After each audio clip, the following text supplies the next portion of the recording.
Hi all, welcome to Civil Service Institute, 𝗗𝗏. Today we are going to discuss the daily news on Hindu newspaper dated 4/5/2023. Again, I am welcoming all of you to Civil Service Institute, 𝗗𝗏's daily news analysis. So, moving on to our first article, the European Union's Artificial Intelligence Act. In this article, mainly related to the European Parliament's new legislative process on the artificial intelligence. The European Parliament is decided to curb the ambitious artificial intelligence on the basis for controlling their applications. Because these regulations are coming because many of the artificial intelligence tools are essentially black boxes, meaning those who design them cannot explain. The designers cannot explain what goes on inside them to generate a particular output. When a manufacturer develops a ChatGPT or Microsoft brand like AI tools, they don't know how they are going to behave and in which of the following areas they have the applications. So by analyzing this article, you have to study what are the applications and impacts of AI on society.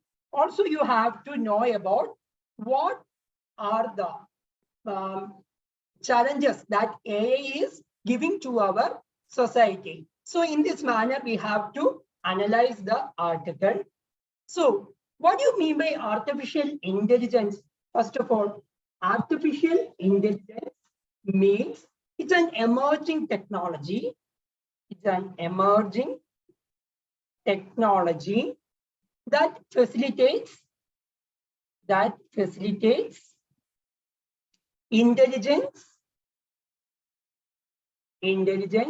and human capabilities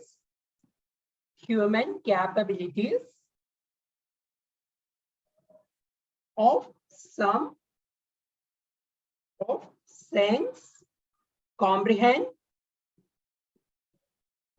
and act with the use of machines. So what do you mean by artificial intelligence? It's an emerging technology. That is, the machines are thinking like, or the activities of machines are just like what human beings are doing. They think more than what human beings are thinking. And they do the activities what human beings are doing right now. So what are the applications of AI in healthcare system? Okay, in healthcare system, how artificial intelligence has some applications. So in rural areas, mostly the artificial intelligence has some application. So the AI-driven diagnostics, personalized treatments,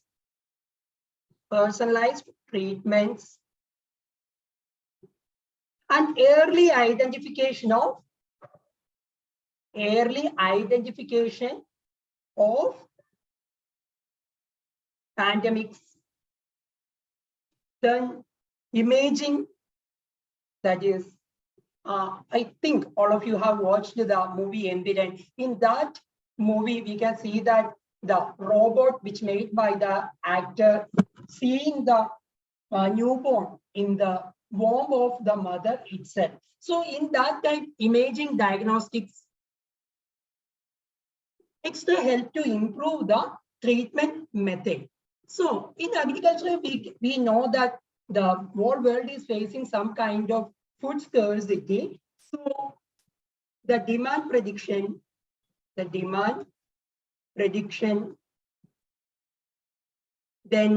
the pesticides, the optimal use of pesticides, then the optimal use of fertilizers, then fungicides, Also, the advanced detection of pest attacks can also improve the agriculture and also improve the food security of the world. Then the next important application of artificial intelligence is in the field of transports, logistics, and smart mobility. So, in this field, AI improved traffic management.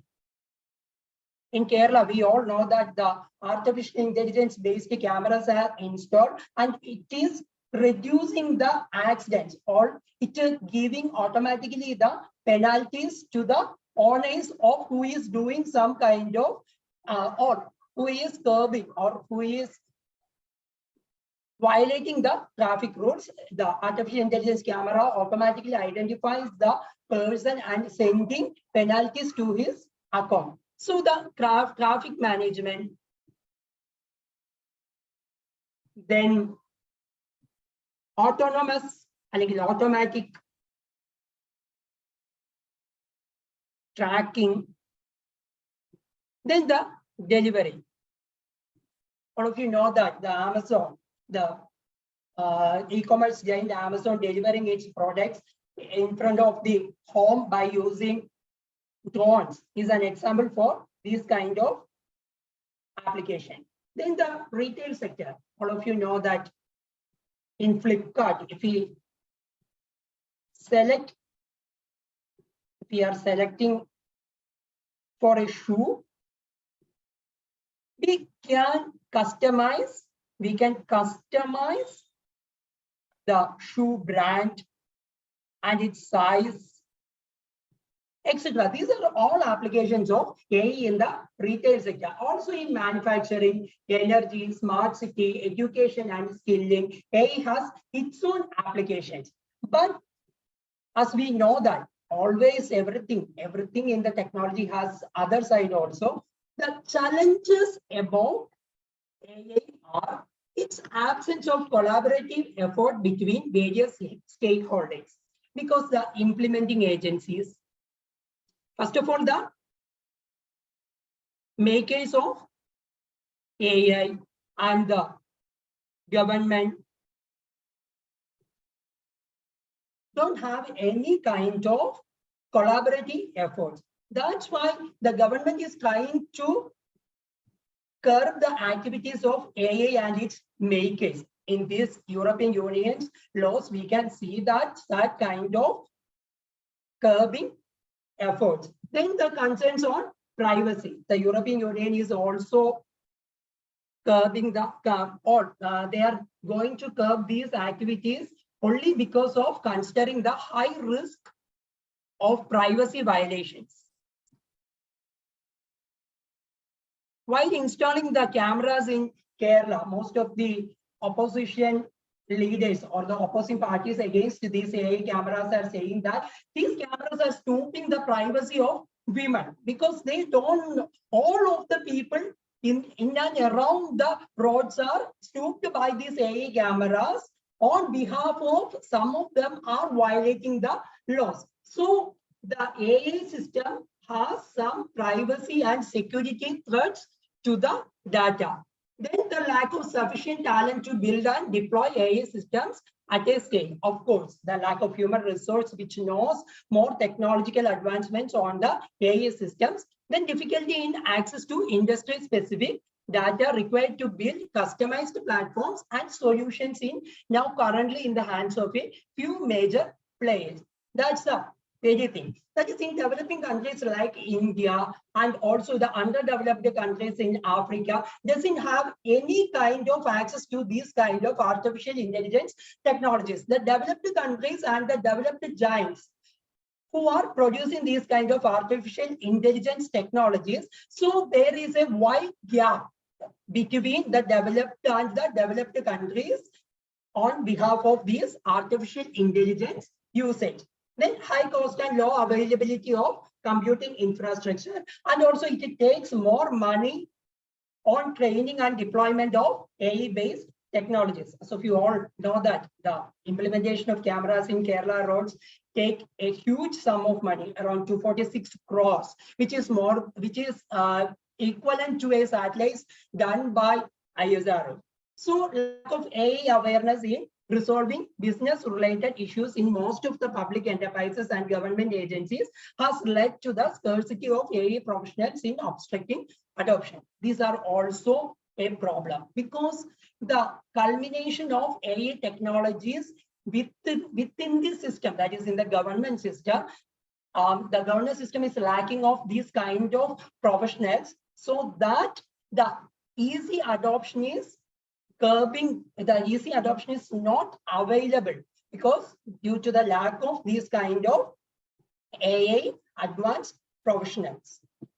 Then what we can do moving forward, or how we can adopt a sustainable or level playing society with AI. Instigating core and applied research in AI. Of course, how they are going to behave, how they replace human beings, how they are threat to the human society. Also, we need research on these kind of topics, and then getting the whole world ready for AI wave. Of course, the developed countries and the developed giants who developed the artificial intelligence must give their technology to the whole world, that is the developing and the underdeveloped world. They have to train, they have to give professional and technical support for the adoption of artificial intelligence to all the world. Then accelerating adoption, the infrastructure technology development and the new professionals should be added with the artificial intelligence courses, etc. And the ethics, privacy, security, and artificial intelligence. We have to keep an eye on the ethics and the privacy of the people and security to the data. So in this way, we can adopt the artificial intelligence technology. So in this field, you have to know how the artificial intelligence is applicable or advantage to the society, and also how they are challenge the privacy of our daily routines. Then moving on to the next article, we can see that the guaranteed pension is not bad economics. In this system, there is a comparison between old pension scheme and new pension scheme is done. So what do you mean by old pension scheme? The old pension scheme, the central or state government employees will get a pension fixed at 50% of the last drawn basic pay. That is, if a government employee's basic monthly salary at the time of retirement was 20,000, he will get a salary, or he will get a pension of 10,000. So the monthly payouts of the pensioners also increased with hikes in dearness allowances announced by the government for serving employees. So if we are analyzing the old pension scheme, this pension scheme is a huge burden to the governments, because they have to spend a large amount of money as pensions. So in the new scheme, which came from 1st July 2004, the new pension scheme promises an assured or defined benefit to the retiree. It is therefore described as a defined benefit scheme. So in this scheme, how they adopted this scheme, that is which is more advantageous than old pension scheme. The defined contribution compressed 10% of the basic salary and dearness allowance by employee and a matching contribution by the government. That is, if 10% of the basic salary is contributed by the employee to the new pension scheme, the government is also contributing a matching sum to the pension. So in 2019, the government increased its contribution to 14% of the basic salary and dearness allowance. So what are the significance of NPS? It's a simple system. That is, opening an account with new pension scheme provides a permanent retirement account number, which is a unique number. It remains with the subscriber throughout his lifetime, which will not change if he change his job or anything. Then it is flexible. Okay, NPS offers a range of investment options and choices of pension funds for planning the growth of the investments reasonably and monitoring the growth of the pension corpus. Subscribers can switch over from one investment option to another or from one fund manager to another. That is, if they wanted to change the fund manager or if they wanted to change their investment plan, it is very easy with the new pension scheme. And also it is portable. NPS provides seamless portability across the jobs and locations. It will provide a hassle-free arrangement for the individual subscribers while he or she shifts to the new job or location. If an employee is shifting from one job to another, there is no change for his permanent retirement account number. Also, he is shifting, that the employee is working in Kerala, now he is shifting to Jammu and Kashmir. So there is no change in his permanent retirement account number. So he can use or he can portable the pension scheme as where he is going. Then it is well regulated. So NPS is regulated by Pension Fund Regulatory Development Authority, so that the transparent in investment norms, and they are the PFRDA will monitoring and performance review of fund managers by NPS. First, the dual benefit of low cost and power of compounding. Till retirement, pension wealth accumulation grows over the period with a compounding effect. This is benefit for the employees. Then ease of access. The NPS account is manageable online, and NPS account can be opened through the eNPS portal. Further contributions can also be made online through the following eNPS portal. So the new pension scheme is simple and it is portable, and we can open an NPS account through online. So there is no need of any paperwork for getting this pension.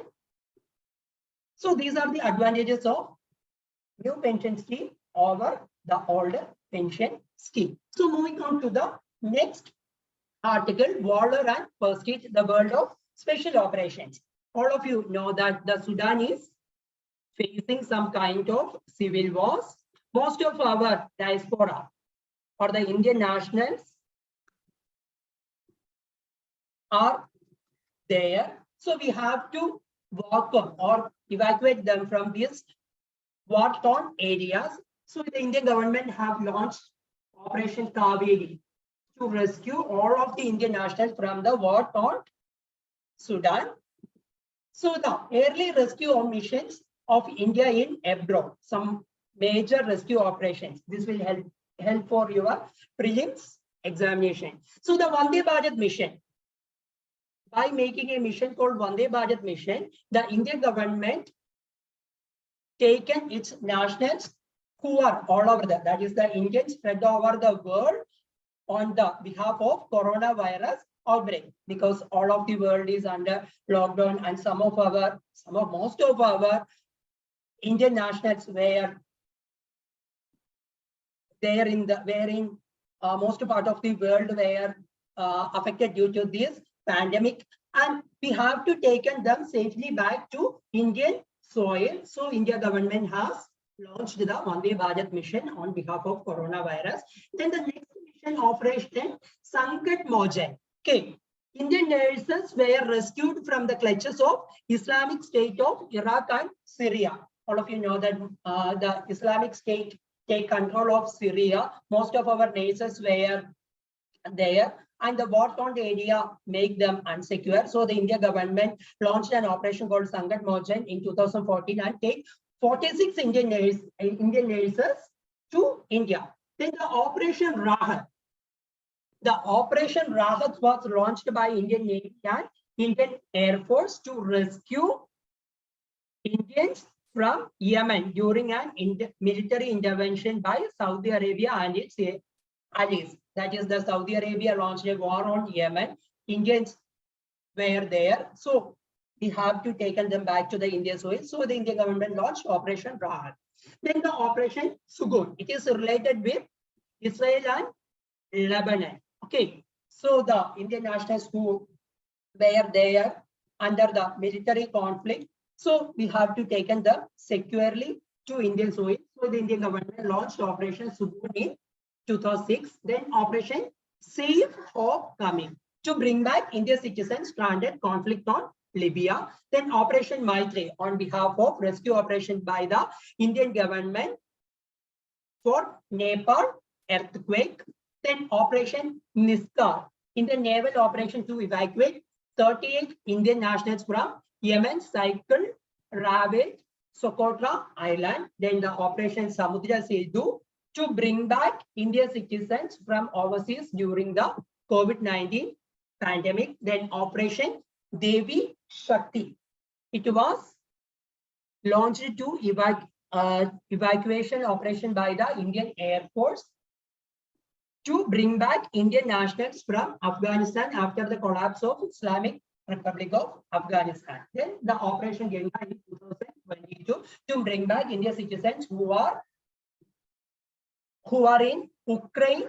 Then the Russia and Ukraine were in war, so bring back the safely. India launched Operation 𝗐𝗍𝗄𝗃. Then the Operation 𝗐𝗐𝗆. Okay, the Operation 𝗐𝗐𝗆 is an ongoing search and rescue operation launched by Indian government to assist Syria and Turkey following a violent earthquake. So the Syria and Turkey were gone under an earthquake. So Indian citizens and also some other country nationals were there. So India offered their helping hands to Syria and Turkey for finding the missed persons. So the operation is known as Operation 𝗐𝗐𝗆. So moving on to the next article, that is the present imperfect. So this is belongs to a US-based independent organization conducted an survey on religious freedom in all over the world and find that India is lacking the religious freedom due to some kind of propagandas. That is, all of you know that the hijab issues, then the forced conversion issues, etc. So in this article, you have to look on the facts related to freedom of religion in India. So the freedom of religion is a fundamental right guaranteed by Indian Constitution from Article 25 to 28. In Article 25, they say that freedom of concise and free profession, practice and propagation of religion. In this, we all know that the conversion from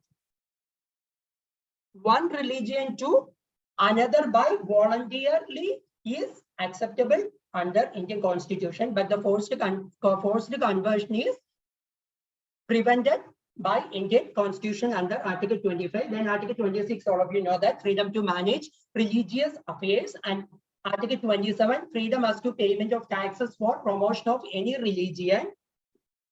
But the Indian government can